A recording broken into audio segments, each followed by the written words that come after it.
Bismillah. Assalamualaikum warahmatullahi wabarakatuh.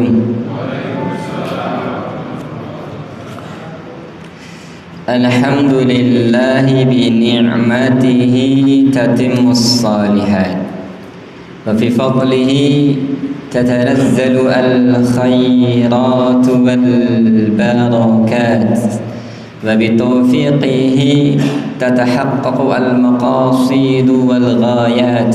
Nahmadu wa nasta'inuhu wa nastaghfiruh wa na'udzu billahi min sururi anfusina wa sayyiati a'malina. من يهده الله فلا مضل له ومن يضلل فلا هادي له. أشهد أن لا إله إلا الله وحده لا شريك له وأشهد أن محمدا عبده ورسوله. اللهم صل على محمد وعلى آله وأصحابه ومن تبعهم بإحسان إلى يوم القيامة. قال الله تعالى في كتابه العزيز: يا أيها الذين آمنوا اتقوا الله حق تقاته ولا تموتن إلا وأنتم مسلمون. وقال تعالى ذكر أيضا: يا أيها الذين آمنوا اتقوا الله وقولوا قولا سديدا يصلح لكم أعمالكم ويغفر لكم ذنوبكم ومن يطع الله ورسوله فقد فاز فوزا عظيما. وبعد. Jazakumullah, jamaah pengajian rutin malam Ahad, kajian selapanan Masjid Jami Rodatul Jannah Joho ya, Sukoharjo. Alhamdulillah pada kesempatan ini kita bisa istiqomah untuk ngaji, istiqomah untuk talabul ilmi. Dan istiqomah itu adalah karomah. Istiqomah itu karomah. Kata Ibnu Taimiyah, al-istiqomatul karomah. Orang yang dapat karomah itu adalah orang yang bisa istiqomah, bukan orang yang napa nika yang sakit mabur nggih. Sakit mabur dibacok mboten mempan, sakit napa melampah di atas air. Enggak. Jadi orang yang dapat karomah itu orang istiqomah. Orang istiqomah. Apalagi istiqomah di saat sulit. Malam Minggu biasanya napa? Santai-santai wae nggih. Jenengan malah ngaji kula nggih. Gumun kula niku. Yang lainnya santai, jenengan ngaji alhamdulillah. Ini habis hujan nggih. Habis hujan. Biasanya yang hujan niku napa? Hawane ngantuk. Nah, ini semangat ngaji alhamdulillah. Alhamdulillah. Ya, jangan lupa nggih. Turun hujan doanya Allahumma sayyiban nafi'an. Allahumma sayyiban nafi'an. Moga sareng-sareng Allahumma sayyiban nafi'an. Sudah malih Allahumma sayyiban nafi'an. Mana benar apa? Allahumma doh Gusti Allah sayyiban. Sayyiban artinya curahan. Jadikan hujan ini sebagai curahan. Nafi'an, ingkang manfaat. Hujan yang bermanfaat. Hujan yang bikin semangat ibadah. Mboten hutan ingkang marena apa greges-greges. Marena males ngaji mboten. Allahumma sayyiban nafi'an. Ya Allah, jadikanlah hujan yang bermanfaat, yang bikin semangat ibadah, mendatangkan berbagai macam manfaat. Nggih. Jamaah, kita akan melanjutkan pembahasan yang sebelumnya. Jadi materi kajian kita sebagaimana permintaan panitia nggih, Takmir Masjid Jami Rodatul Jannah, kita membahas tentang memurnikan akidah, memperindah akhlak. Jadi dua nggih, akidah dan akhlak. Kita masih pembahasan tentang akidah. Tentang akidah ya, kita bahas dari kitab Tauhid ya. Kitab Tauhid karya Syekh Muhammad bin Abdul Wahhab At-Tamimi rahimallahu taala. Ya. Telah kita bahas sebelumnya beberapa bab ya terkait dengan keutamaan tauhid, kemudian hal-hal yang penting untuk dipahami terkait dengan tauhid, makna tauhid, dan juga hal-hal yang menyelisih tauhid. Menyelisih tauhid. Jadi kitab ini ada 60 bab. 60 bab. Kebanyakannya membahas tentang hal-hal yang merusak tauhid. Hal-hal yang merusak tauhid. Ini kalau dibagi ada beberapa. Yang paling besar jelas syirik besar. Ini telah kita bahas sebelumnya nggih, seperti misalkan apa? Menyembelih itu selain Allah, memakai jimat, kemudian istighosah, isti'anah, isti'adzah kepada selain Allah dan yang lainnya. Ini banyak. Kemudian syirik kecil. Syirik kecil. Ini juga merusak tauhid. Kemudian nanti hal-hal yang merusak tauhid tidak sampai syirik, tetapi yunafi kamalut tauhid, menyelisihi kesempurnaan tauhid. Banyak nanti contohnya itu. Tidak sampai syirik, tapi itu menyelisihi kesempurnaan tauhid. Contohnya misalkan dia bersumpah, meskipun nanti juga ini bisa masuk syirik kecil ya. Dia bersumpah dengan selain nama Allah, selain nama Allah. Ini menyelisih tauhid, mengurangi kesempurnaan tauhid. Dan nanti ada hal-hal yang lainnya juga. Contohnya misalkan orang bergelar qadhi qudot, hakimnya para hakim, malikul amlak, raja diraja. Ini tidak sampai syirik nih, tapi ini hal-hal yang menyelisih tauhid. Karena tidak ada raja diraja kecuali hanya Allah dan lain-lain. Nanti akan dibahas secara detail dalam kitab ini. Baik, jemaah Allah, pada malam ini kita akan bahas beberapa hal yang saling berkaitan, yaitu bab ma jaa fi sihir, bab tentang sihir, wa tanjim dan perdukunan, wekuhan dan tukang-tukang ramal, termasuk juga terkait dengan yaitu nujum, ilmu nujum, ilmu tentang apa, perbintangan, astrologi, jenis astronomi le. Mungkin jenengan kalian tuh astrologi, jenis astronomi. Kalau astronomi belajar tata surya, peredaran matahari dan yang lain, itu tidak apa-apa, itu ilmu alam, alam itu tidak masalah. Kayak misalnya belajar matematika, fisika, IPA dan yang lainnya itu ilmu. Tapi kalau astrologi tentang keyakinan, kalau ada bintang ini nanti tandanya ini zodiak misalkan, ini tidak boleh. Ini keyakinan. Keyakinan kalau tidak dilandaskan dengan dalil-dalil syar'i itu batil. Itu batil.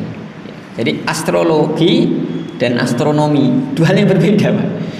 Dua hal yang berbeda. Kalau astronomi kaitannya dengan ya sainsnya, peredaran matahari, bintang, bulan berdasarkan sains seperti ini. Kemudian nanti mempelajari tentang pengaruhnya terhadap cuaca dan yang lainnya. Nah itu tidak masalah. Astrologi, ya, astrologi. Kalau astronomi, ilmu. Tapi kalau astrologi tentang perbintangan, tetapi dari sisi keyakinan tadi. Nanti kalau muncul bintang ini tandanya ini, tentang zodiak dan yang lainnya. Baik, ini akan kita bahas pada malam ini dan semoga bisa menjadi tambahan ilmu kita bersama. Saya akan bahas secara singkat, ya, ringkas-ringkas, dan mungkin nanti dengan contoh-contoh ya, biar tergambar betapa banyak sebenarnya di masyarakat kita itu banyak sekali yang awam terhadap akidah.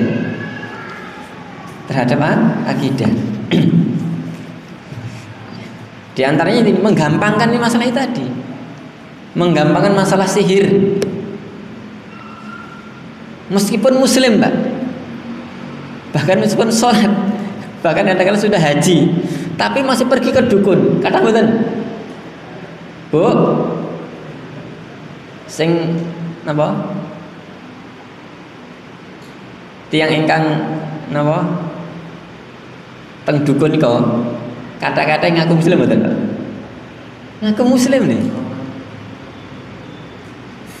Oh, mboten dukun niku kiai. Sami mawon.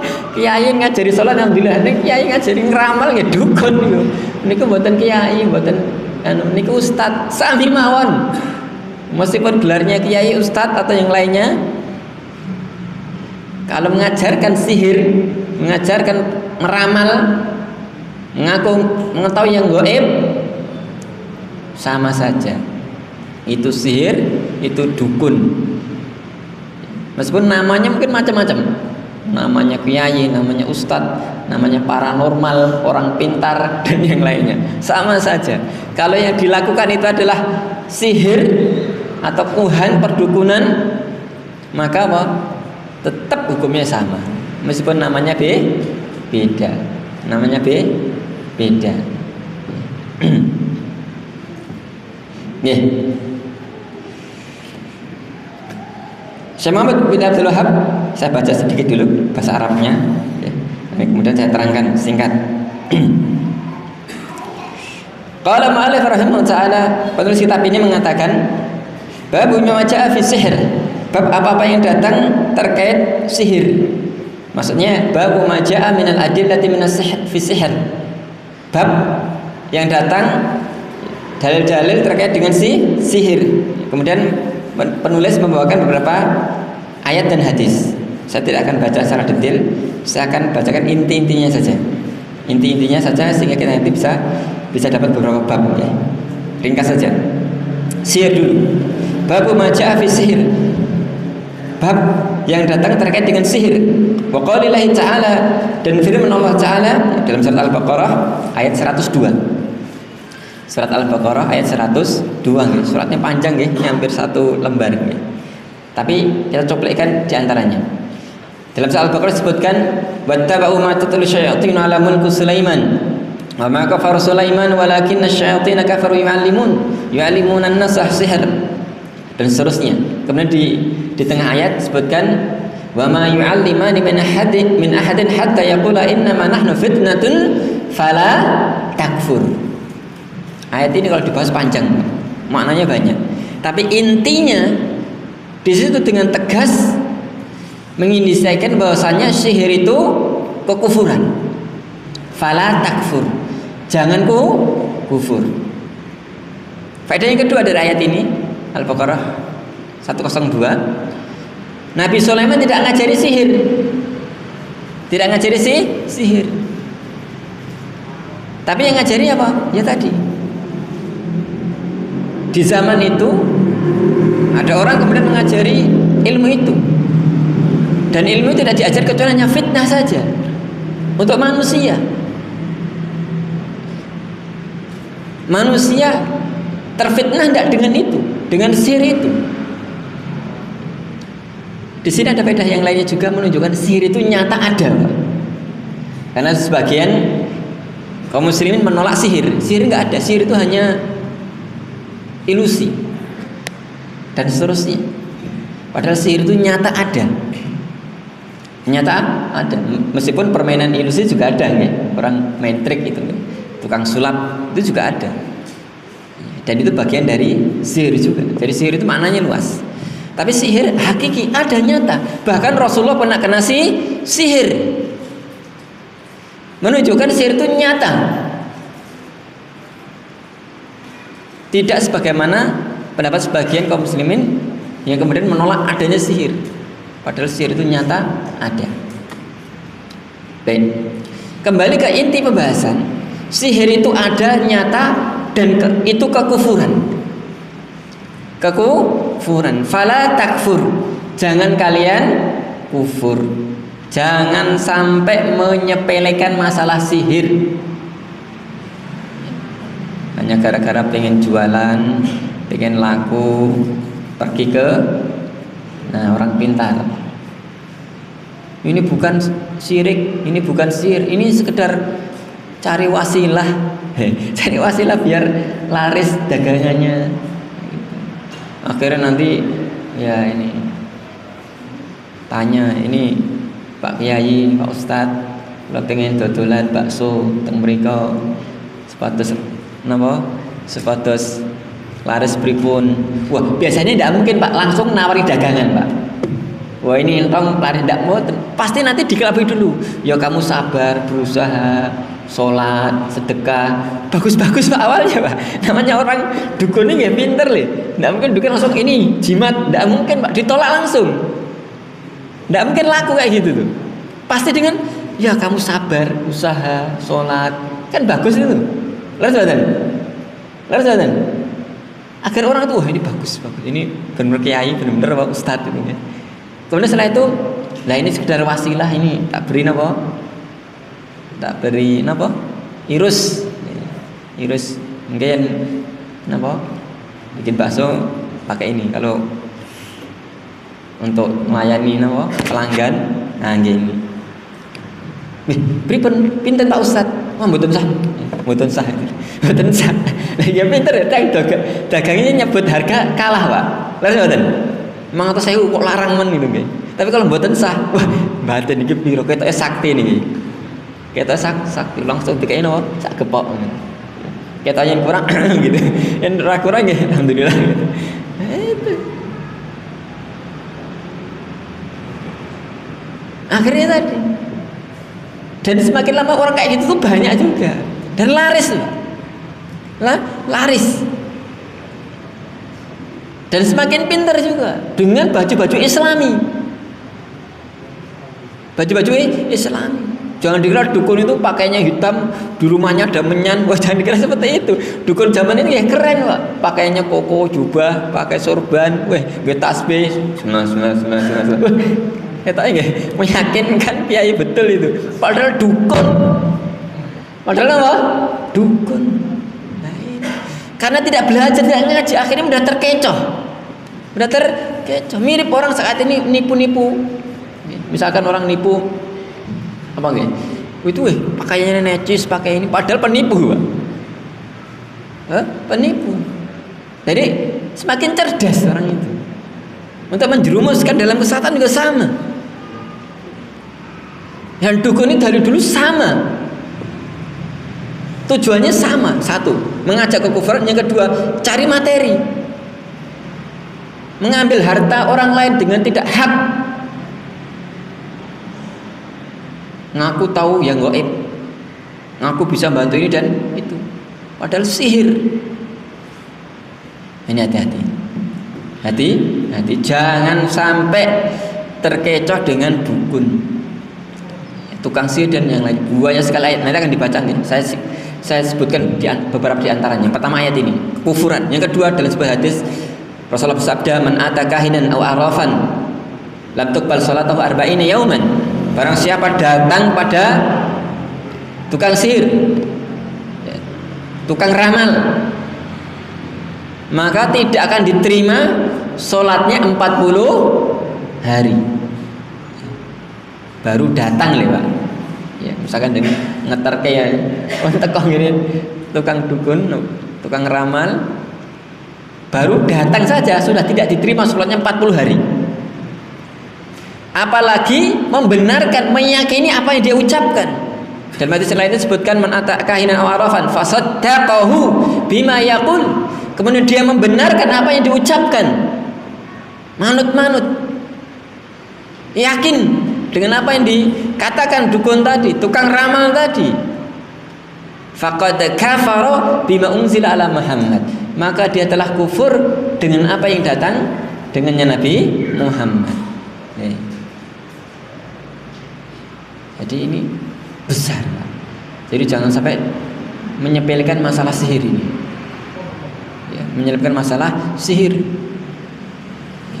Pengen jualan biar laris, pergi ke dukun.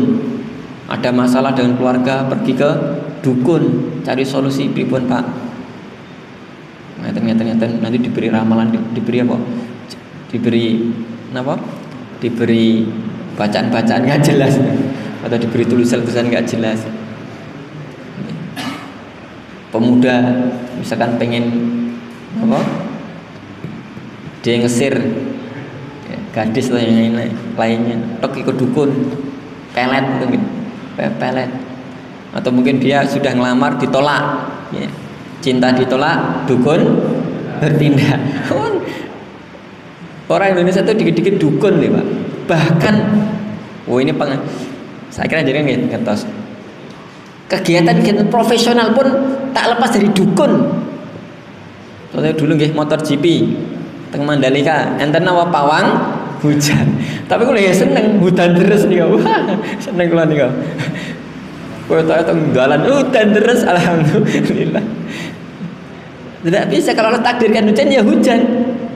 Bahkan pernah kejadian mungkin beberapa bulan yang lalu saya itu ke Kalimantan Timur, ke Balikpapan itu, okay. Nah saya itu sudah niat mau ke IKN, Pak. Mau ke IKN itu pas bulan Agustus, mau 17-an itu. Wah ternyata hujan terus, tidak bisa ke sana. Saya ada di Balikpapan saat itu, okay. Tidak bisa. Padahal saya kan naik taksi ini cerita, wah ini hujan terus Pak.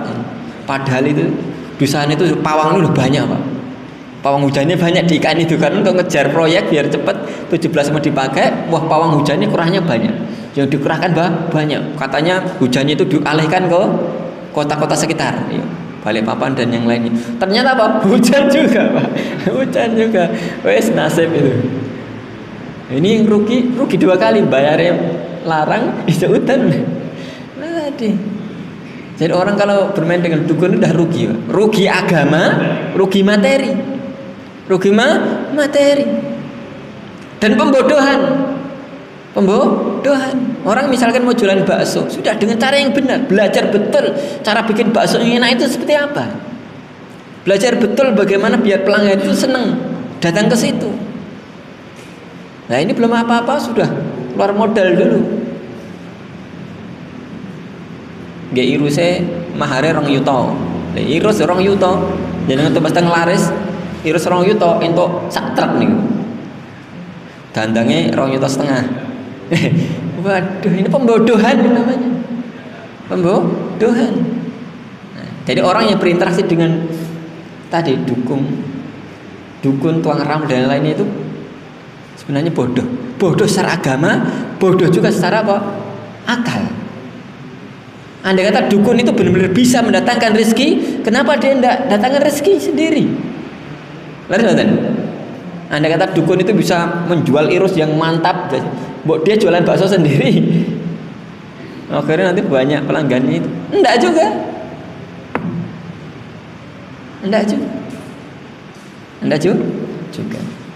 Yeah. Jadi sihir itu kekufuran. Dalam ayat yang lainnya dalam surat An-Nisa ayat 51, surat An-Nisa ayat 51, Allah firman, yu'minuna bil jibti wat taghut. Yu'minuna bil jibti ini menyebutkan tentang orang kafir nggih. Mereka itu apa? Yu'minuna bil jibt. Mereka itu beriman, yakin dengan al-jibt. Al-jibt wat taghut dan juga taghut. Dijelaskan oleh para ahli tafsir, di antara juga para sahabat. Umar mengatakan al-jibtu as-sihru. Al-jibtu as-sihru. Jib itu artinya sihir. Mereka beriman dengan sihir. Wa taghut ay asy-syaitan. Taghut artinya syaitan. Mereka beriman dengan tukang-tukang sihir dan mereka beriman dengan setan. Ya. Disebutkan juga dalam dalil yang lainnya, ini saya singkat-singkat saja. Dalam sebuah hadis yang sahih riwayat Imam Bukhari dan Muslim dari sahabat Abu Hurairah, Rasulullah pernah menyebutkan tentang 7 dosa yang paling besar, yang paling membinasakan. Ijtanibus sab'al mubiqat. Jauhi hati-hati kalian dari 7 dosa yang membinasakan. Ini sudah diwanti-wanti dosa yang membinasakan. Karena dosa itu banyak Pak. Ada yang sifatnya itu ya dosa kecil, dan jadi manusia itu ya bisa terjerumus di dalamnya.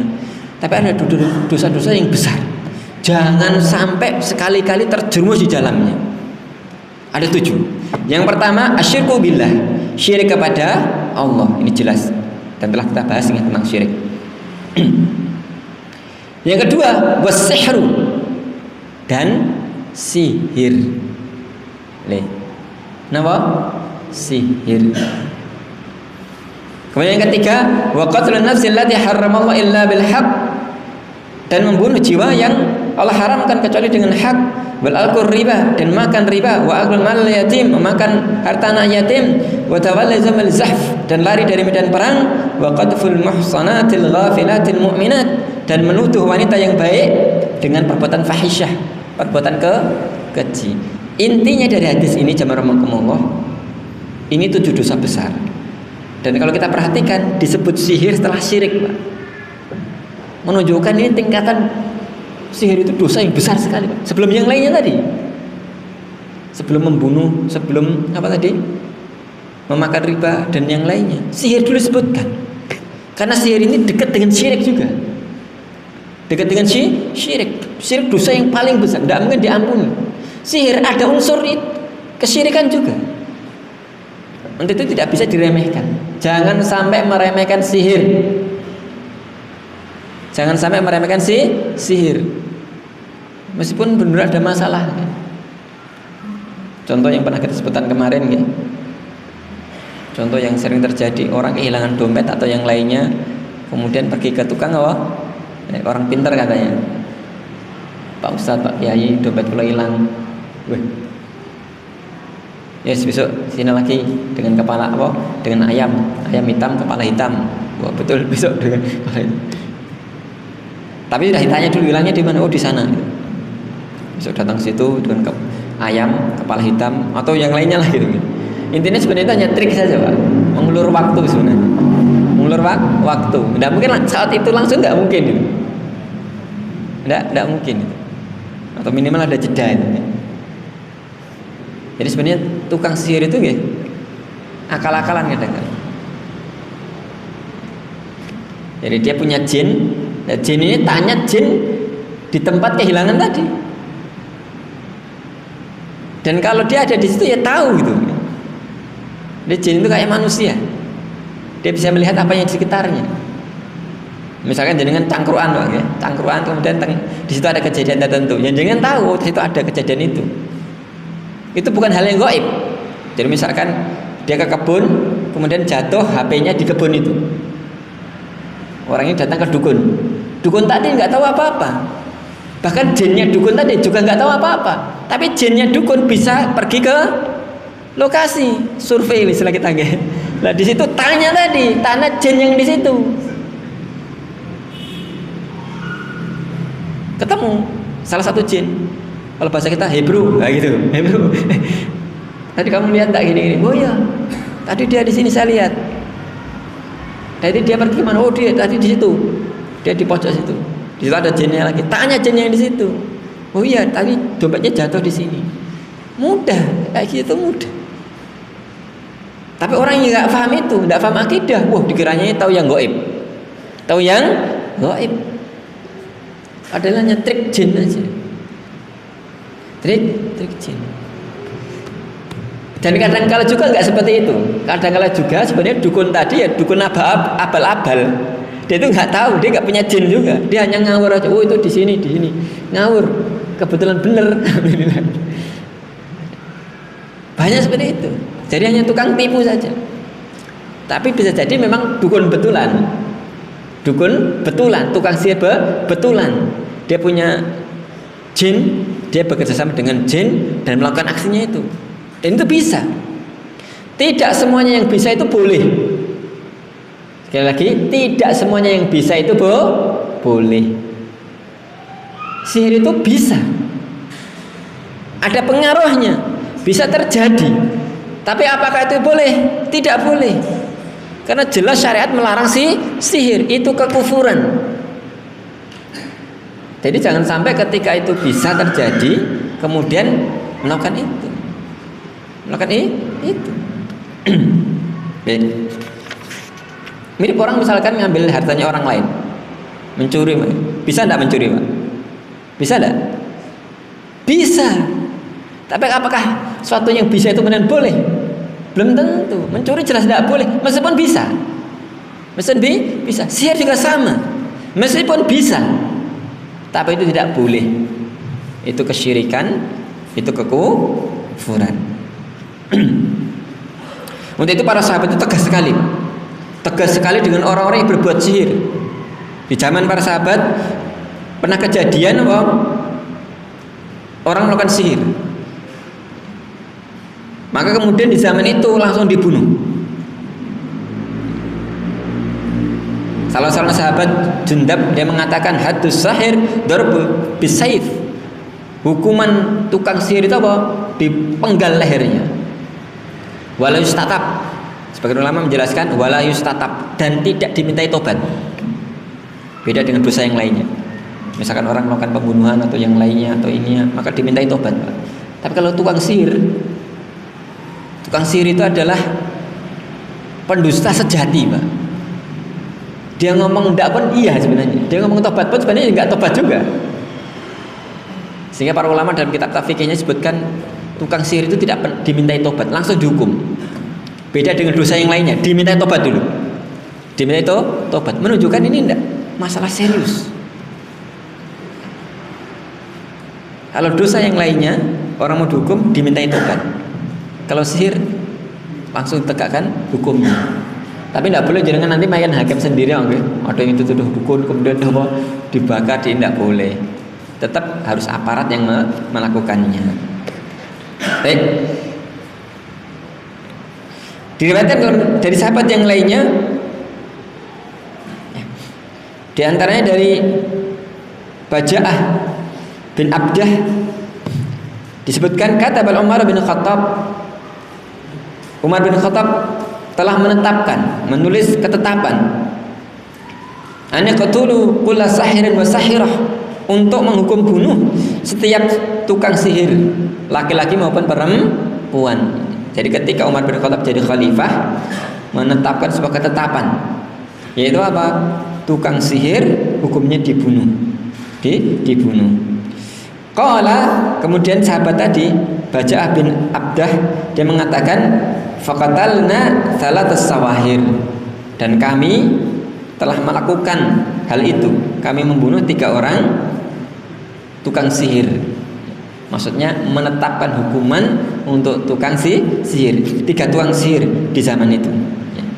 Diriwayatkan dari sahabat yang lainnya, dari Hafsah, dia pernah memerintahkan budak perempuan yang menyihirnya.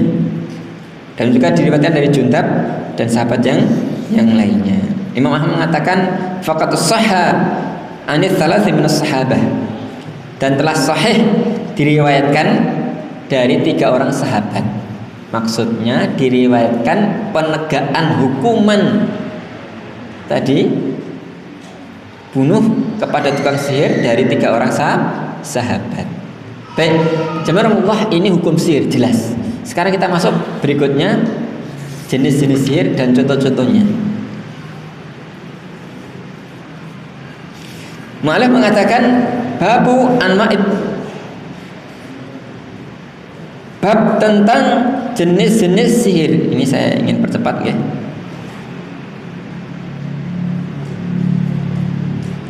Babu maja'af fi bayani syai'in min anwa'i sihir. Bab tentang penjelasan di antara bentuk-bentuk atau jenis-jenis sihir.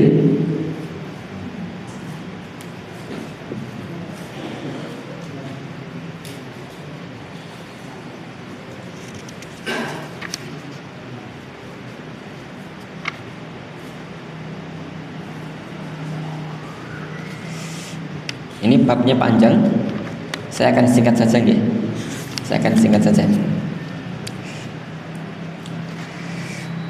Penulis membawakan beberapa riwayat, dan intinya dari riwayat-riwayat ini menunjukkan penguatan haramnya sihir dan juga bentuk-bentuk sihir.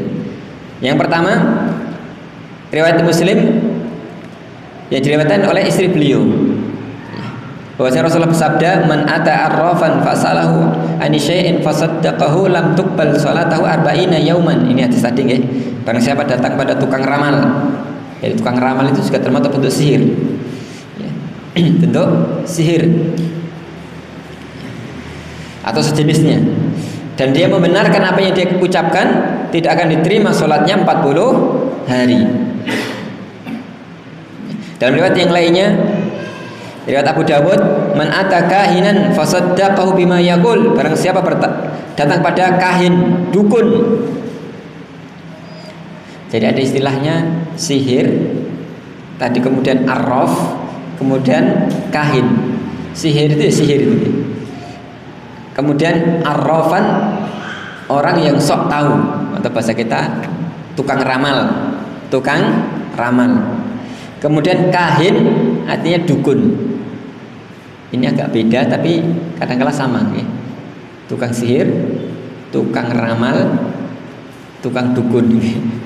Dukun ya. Barang siapa datang pada dukun dan dia membenarkan apa yang dia ucapkan, faqad kafara bima unzila ala Muhammad, maka dia telah kufur dengan apa yang datang kepada Nabi Muhammad.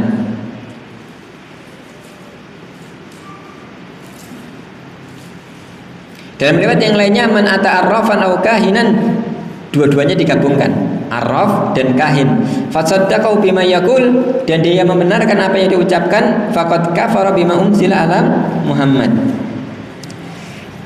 Dalam riwayat yang lainnya, ini saya bacakan dulu aja biar agak cepat, nanti kemudian kita inti-intinya aja Pak, faedahnya apa. Dalam riwayat yang lainnya dari Bazzar dalam isnad dengan isnad yang jayyid disebutkan, laisa minna, bukan golongan kami, man tatayyara, siapa yang bertatayur. Bertatayur itu artinya berkeyakinan sial. Aututuyira bih, atau dia minta diramalkan untuknya. Ya, ini misalkan dia mengalami kejadian tertentu. Misalkan dia keluar rumah ada burung gagak, kemudian meyakini wah ini tanda sial dan yang itu tatayur. Atau dia datang pada orang yang dianggap pintar, kemudian ceritakan itu, kemudian disuruh meramalkan ini tandanya apa. Jadi yang pertama itu tatayur, ini satunya dia minta diramalkan tadi lewat orang lain. Man tatayyara au tutira lahu au takahhana au tukuhina, atau dia melakukan sihir atau minta dilakukan sihir. Jadi pelakunya dan orang yang meminta. Kalau bahasa kita customer, tukang sihir lah gitu ya. Jadi dia minta dilakukan sihir. Au sahara au suh. Dukun deh, ini keliru saya. Jadi orang yang melakukan praktek perdukunan atau minta dilakukan perdukunan tadi, atau au sahara au suhiralah, atau dia melakukan sihir atau minta dilakukan sihir. Waman atakahinan fasaddaqa bima yaqul faqad kafara bima unzila ala Muhammad. Hadis ini serupa dengan sebelumnya. Ini intinya bentuknya itu bisa macam-macam. Bisa macam-macam, bisa meramal nasib baik maupun nasib buruk ya. Atau menafsirkan suatu ya. Atau kemudian tadi melakukan praktek perdukunan atau praktek sihir atau yang lainnya. Itu semuanya jenis-jenis sihir, jenis-jenis sihir, jenis-jenis perdukunan, dan itu semuanya haram, semuanya kekufuran.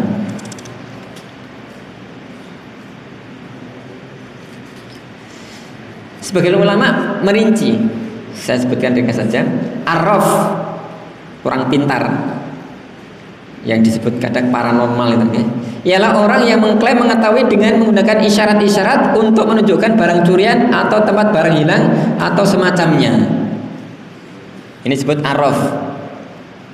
Arraf, orang yang tahu itu ya. Kalau kita mungkin istilahnya paranormal ya. Orang pintar.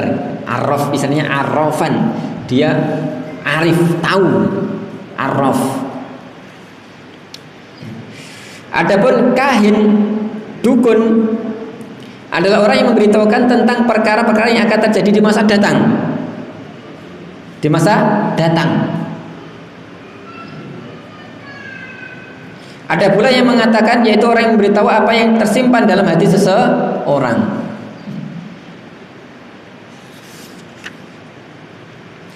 Ada juga yang mengatakan, Ibnu Taimiyah mengatakan arraf adalah sebutan untuk tukang ramal, tukang nujum, peramal nasib yang sebangsanya, yang menyatakan tahu tentang perkara-perkara yang tidak diketahui oleh orang lain dengan cara-cara tersebut. Baik, kemudian jamaah saya lompat ini bab berikutnya. Ini sengaja agak cepat.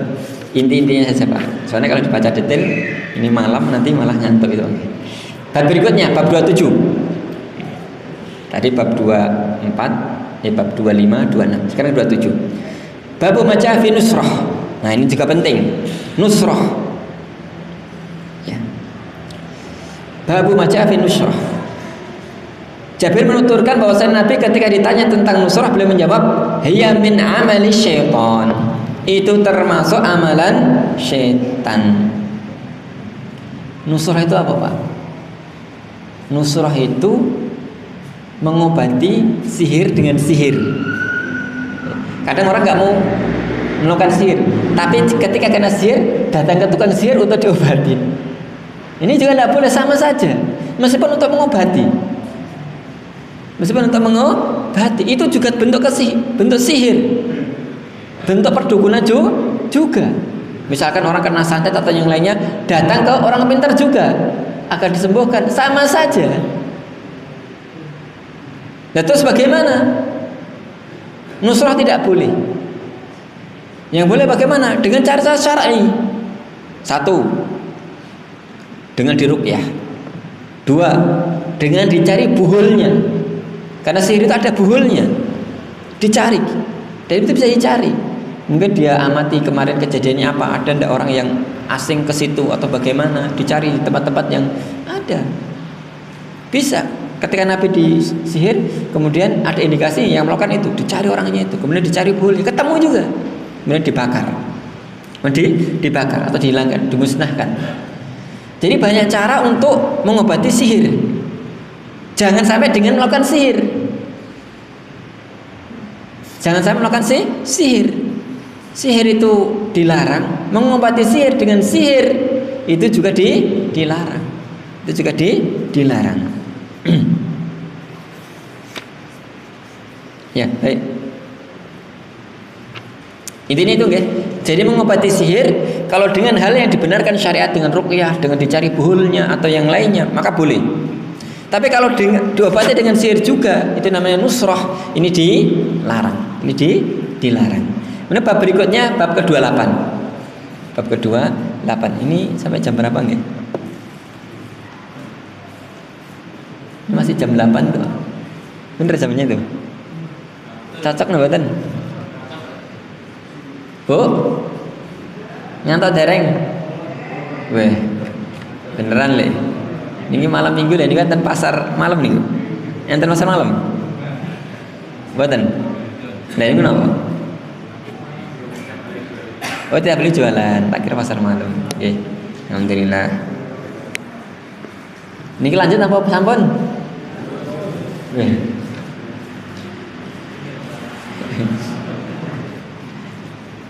Saya itu jadwal kula ini bentrok-bentrok, Pak.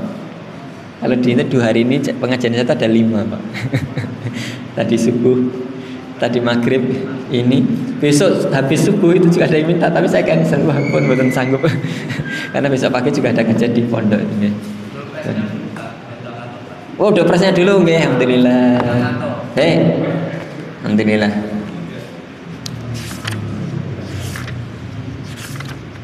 Jamaah rahimakumullah. Tadi disebutkan orang yang datang pada dukun itu ada 2 ancaman. Orang yang datang ke dukun ada 2 ancaman. Apa saja? Ditolak sholatnya 40 hari. Nih, leres Pak, monggo Pak. Ya, alhamdulillah. Masih ada 1 lagi. Alhamdulillah. Ini gampang-gampang ngomong. Pak sinten, Pak? Pak Bambang. Ya, alhamdulillah. Betul Pak. Yang kedua,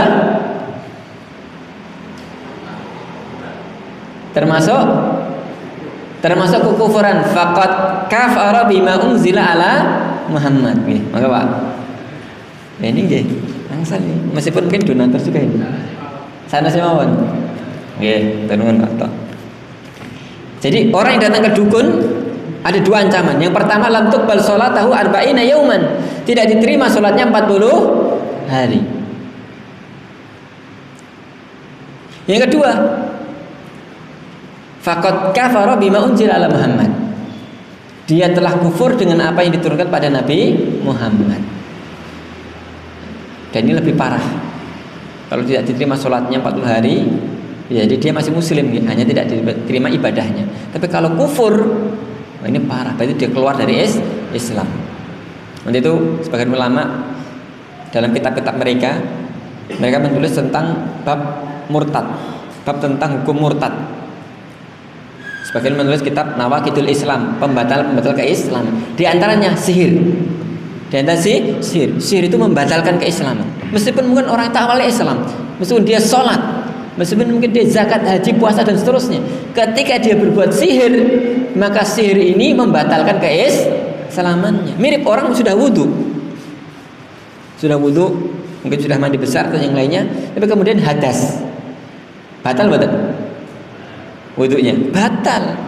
Meskipun sudah wudhu, tapi ketika dia terjadi hadas, maka toharohnya batal. Mirip juga, meskipun orang sudah Islam, ketika dia melakukan sesuatu yang membatalkan keislaman, baik itu syirik maupun sihir maupun yang lainnya, maka batal keislamannya. Baik. Pertanyaan kedua. Tadi jelaskan ada 3 istilah ya, sihir, arraf, kahin. Saya tanyakan, apa bedanya arraf dan kahin? Arraf dan kahin. Monggo, Pak. Arraf tukang ramal, meramalkan yang akan datang atau kejadian. Dukun?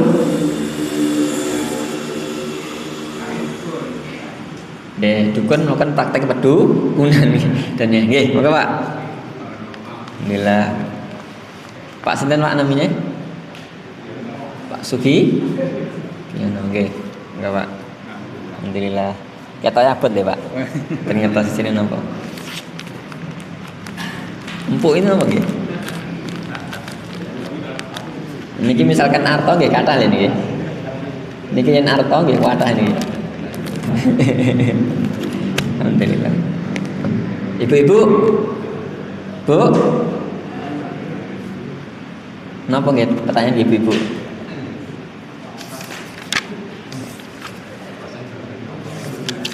Wah, berat nih. Napa arti sebut tatoyur?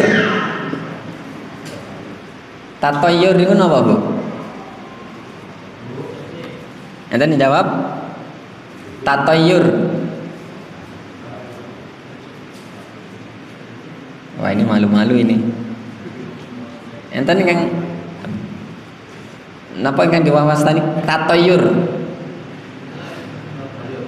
Nggih. Ibu-ibu le. Baik, ibu-ibu. Waduh. Lewat dulu. Masih ada satu nanti di akhir kajian. Saya lanjut dulu biar cepat. Baik, jamaah rahimakumullah. Tadi kita sampai tentang nusroh. Sekarang bab ke-28. Bab fitatayur. Tepat ini. Ditanyakan kemudian bab berikutnya tentang tatayur. Tentang tatayur. Ini panjang tapi saya ringkas saja. Intinya,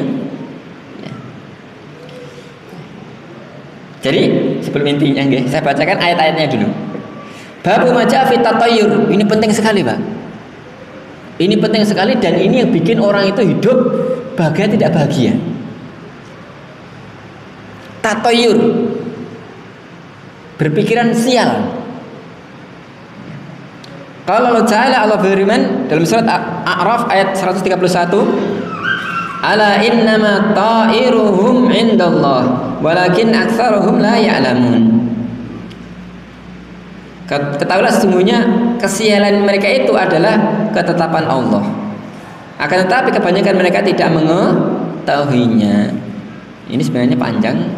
Ringkasnya itu ketika ada orang berdakwah, ini kan ceritanya panjang guys sebenarnya ayat ini.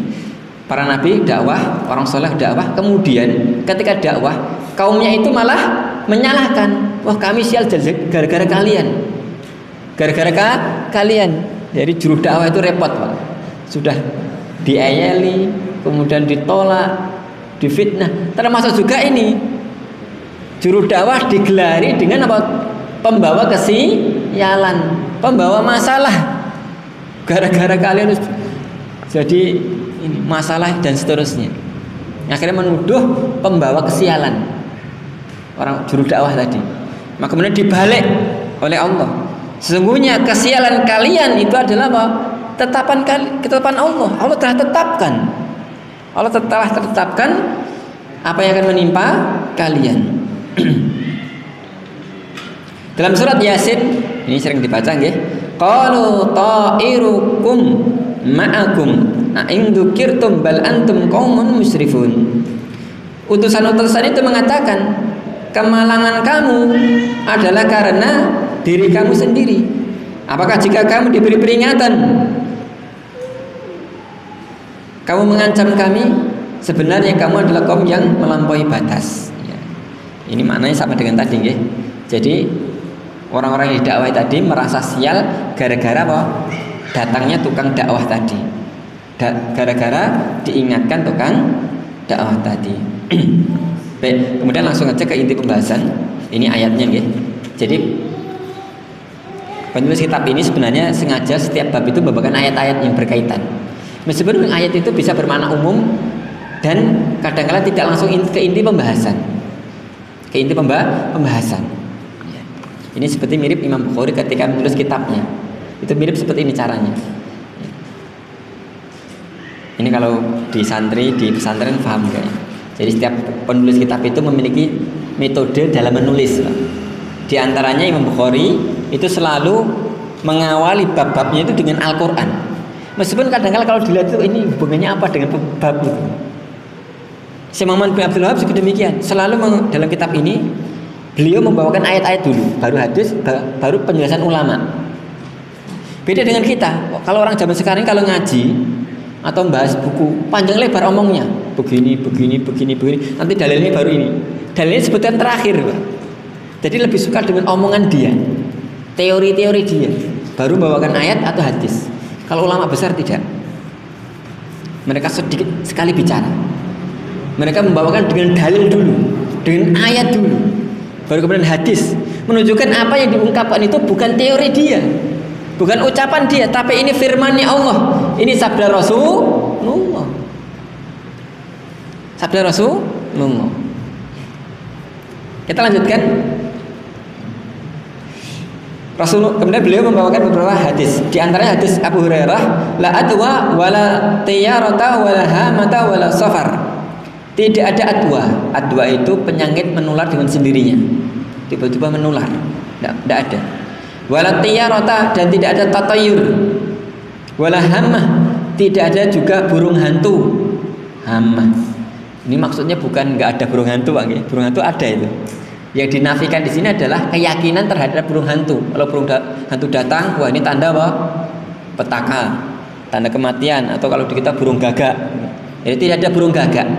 Bukan berarti tidak ada burungnya, tapi tidak ada keyakinan sial gara-gara burung gagak. Itu cara baca hadisnya. Wala safar, tidak ada juga bulan safar. Maksudnya bukan berarti tidak ada bulan safar, ya. Maksudnya berkeyakinan sial di bulan safar. Atau kalau di kita suro, gitu. Kalau suro tidak apa menikahkan dan yang lainnya, tidak ada itu. Itu keyakinan sial. Atau mirip kalau di kita kadang-kadang orang keluar rumah lihat kucing lewat, wah ini tanda-tanda apa? Sial. Atau dia mau jualan kemudian ada burung, wah tanda sial. Ini tidak boleh. Islam melarang pesimis. Islam melarang pesimis. Karena ini semuanya kalau dirinci nanti kembalinya ke pesimis, membuat orang itu serba takut dalam hidup. Islam itu melarang seperti itu, melarang kaum muslimin untuk hidup pesimis, serba merasa sial. Dan sebaliknya, wa yu'jibu al-fa'al. Islam mengajari untuk apa? Bahkan Rasulullah suka dengan al-fa'al. Fa'al itu optimis. Misalkan dia mau jualan, wah terang. Mau jualan kemudian ada tanda-tanda baik, itu tidak apa-apa. Jadi merasa beruntung itu boleh. Merasa beruntung itu boleh. Misalkan dia jualan, anginnya bertiup dengan ini sejuk, wah ini tanda-tanda berkah, tidak apa-apa. Jadi ketika dia merasa beruntung, dengan tanda-tanda tertentu tidak apa-apa, karena itu mengarahkan pada kebaikan, mengarahkan pada semangat, mengarahkan pada optimis hidup, tidak apa-apa. Tapi kalau tatayur, berkeyakinan sial, ini tidak boleh, ini haram, karena itu mengarahkan pada pesimis, pada murung, pada sebar takut, pada sebar takut. Tapi aneh Pak, kadang-kadang orang Indonesia itu suka yang serba mistis-mistis Pak, suka yang menakut-nakuti. Kita itu kadang-kadang dididik dengan untuk takut Pak. Anak-anak itu serba takut, jangan keluar, nanti diambil apa? Kalau dulu kan nanti ada apa? Pokoknya macam-macam itu. Jadi anak kita itu seringkali dididik dengan ketakutan. Nanti digondol wewe. Nanti enten serba takut. Dan itu terbawa sampai besar. Sudah besar, ini kayaknya ngaji ya, ikut pengajian tauhid, lewat kuburan merinding Pak. Rasakan? Oh kita gagah gitu. Lewat kuburan dia menti. Karena kita dididik tadi penakut, apalagi ditambah lagi suka dengan film horor. Film apa? Horor. Coba, film itu yang laris cuma ada 3 Pak. 1, horor. 2, yo melo-melo, napa? Pacaran dan lain-lain, ya enggak? Yang ketiga napa? Komedi dan lainnya. Itu aja. Kalau komedi ya lumayan lah, bahagia itu. Nah ini horor bikin takut. Kemudian film ya tentang cinta, tentang ini, tentang selingkuh, tentang ini, akhirnya diajari itu jelek ya. Mending komedi lah, lumayan itu loh, menghibur gitu, okay? Lumayan ya, nonton komedi mawon menghibur, bahagia. Dan nonton horor meskipun hiburan jadi penakut. Habis nonton horor pergi ke kamar mandi, kurus-kurus langsung melayu. Ya tadi, karena dididik penakut tadi, bahaya. Jadi Islam melarang tatayur, merasa sial. Baik, 5 menit lagi. Terakhir sekarang, ini saya ringkas 2 bab. Bab 29 dan 2 bab 30, yaitu fitanjim, ilmu nujum. Ilmu nujum ini ada kaitannya juga. Nanti bab ke-30, bab menisbahkan hujan kepada bintang bersama. Saya baca 1-2 hadis saja. Bab tentang nujum, ilmu perbintangan, astrologi. Sekali lagi astrologi, bukan astronomi nanti. Diriwayatkan dalam hadis yang sahih dari Imam Bukhari, Qatadah mengatakan, khalaqallahu hadhihi an-nujum litsalath. Bintang-bintang ini diciptakan untuk 3 hal, 3 tujuan. Yang pertama, lizinatis samawat, untuk hiasan langit. Jadi bintang itu hiasan langit, kita lihat indah dan yang lainnya. Yang ketiga, warujuman lisyayatin, untuk melempari setan seperti dalam hadis ya, melempari setan, mencuri berita langit. Wa alamat yuhtada biha, dan yang ketiga untuk alamat, untuk tanda arah. Jadi misalkan orang berlayar, kan buatan enten apa? Nah, buatan enten tanda-tandanya di atas layar, lihat kanan, lihat sini, semuanya air gitu ya. Caranya gimana? Ya lihat ke langit, lihat bintang. Oh ini ada gugus bintang begini, oh ini menunjukkan arah ke sana. Nah itu yuhtada biha, untuk petunjuk, petunjuk arah, petunjuk musim dan yang lainnya. Tidak apa-apa. Jadi 3 fungsinya bintang. 1, zinatus samawat, untuk hiasan langit. Yang kedua, rujuman lisyayatin, melempari setan.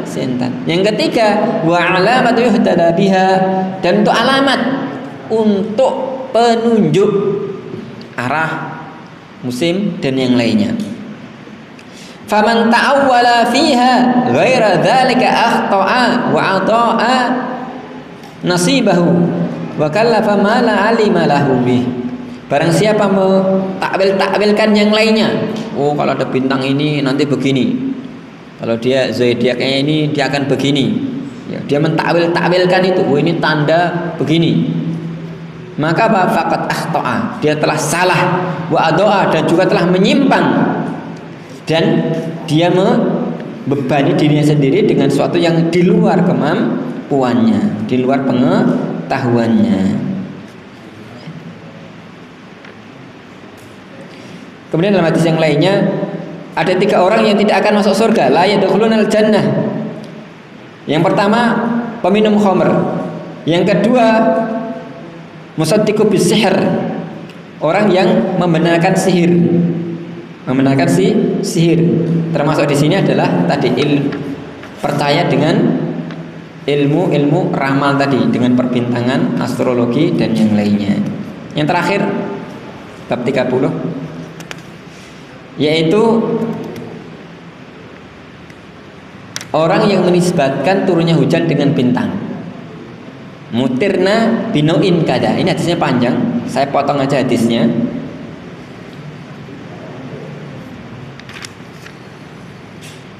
Jadi suatu ketika setelah perjanjian Hudaybiyah, perjanjian Hudaybiyah itu di tahun 6 Masehi, 6 Hijriah ya. Kemudian setelah itu paginya hujan. Kemudian sebagian sahabat dia berkata demikian. Dia ngomong demikian, mutirna binauin kada. Kita telah diberi hujan karena munculnya bintang ini. Munculnya bintang ini. Maka kemudian Rasulullah keluar pada sahabat, beliau mengatakan kepada para sahabat, tahukah kalian apa yang telah diturunkan Allah kepadaku malam tadi? Kemudian para sahabat menjawab, Allah dan Rasul lebih tahu. Kemudian Rasul mengatakan, pagi ini ada hambaku, yaitu hambanya Allah, yang beriman kepada Allah dan kafir terhadap bintang-bintang. Ada juga yang sebaliknya, dia beriman pada bintang-bintang dan kafir kepada Allah. Kafir kepada Allah. Orang yang mengatakan mutirna bi fadlillah, kami diberi hujan karena keutamaan Allah, maka dia telah beriman pada Allah dan kufur pada bintang-bintang. Adapun orang yang mengatakan mutirna binauin kada, orang yang mengatakan kita diberi hujan karena bintang ini dan bintang ini, maka dia telah beriman kepada bintang-bintang dan kufur pada Allah.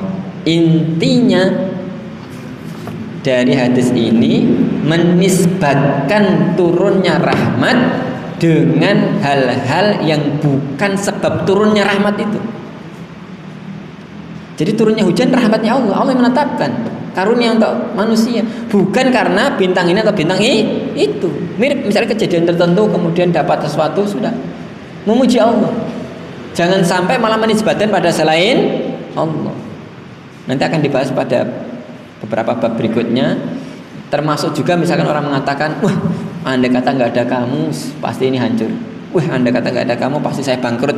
Andai kata nggak ada kamu pasti begini dan begini. Tidak boleh ucap seperti ini. Ini seolah menisbatkan tadi nikmat tadi pada selain Allah. Pada selain Allah. Nah, kan dia benar-benar menolong, dia benar-benar membantu.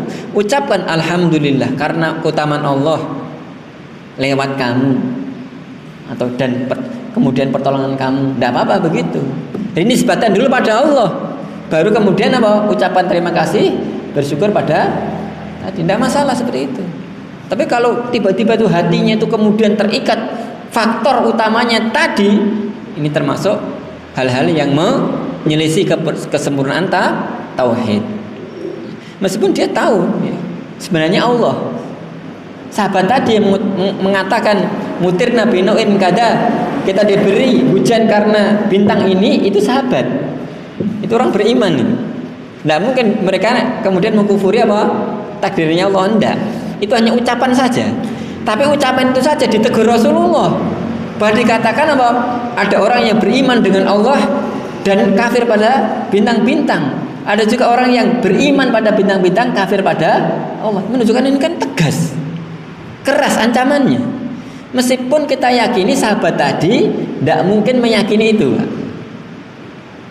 Sekali lagi ini kisahnya perjanjian Hudaybiyah. Orang yang berperang dengan Rasulullah, kaum muslimin, pejuang-pejuang, mujahid-mujahid. Berarti kan mereka bukan orang kafir. Bukan orang kafir.